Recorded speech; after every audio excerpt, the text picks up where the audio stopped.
Earlier this week, the House of Representatives voted on the National Defense Authorization Act of 2018, the NDAA.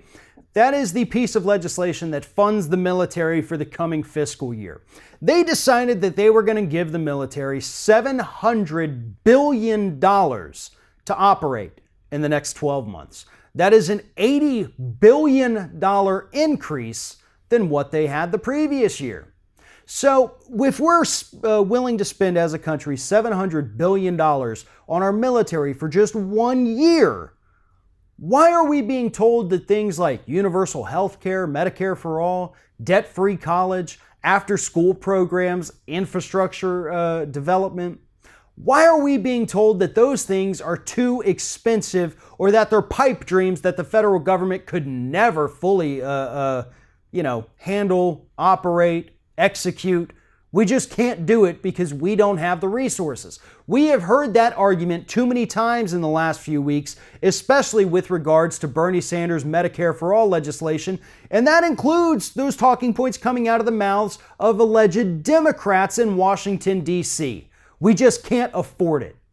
Well, we gave the military an $80 billion increase in their budget for the next year. But as it turns out, Bernie Sanders' Medicare for All legislation would only cost us $47 billion per year. So we still could have increased the military's budget by $33 billion over what they had the previous 12 months and fully funded the Medicare for All legislation, no questions asked. That's it.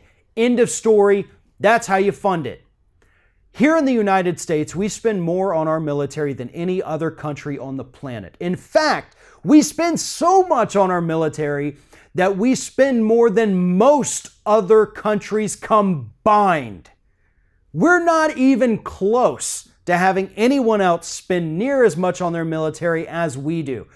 Part of this budget authorization includes 94 brand new F-35 fighter jets, which was 24 more than what the Pentagon actually wanted, but Trump wanted them to have 94 instead of 72, so we increased it. The Congress went along with it. We gave them the money for planes that we don't need and the Pentagon didn't even want.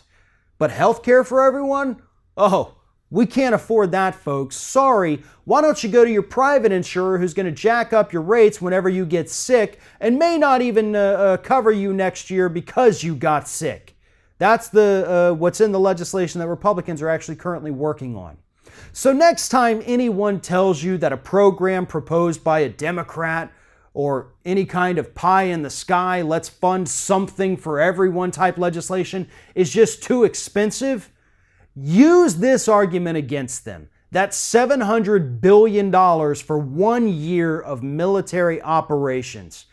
If we can afford that, we can afford anything.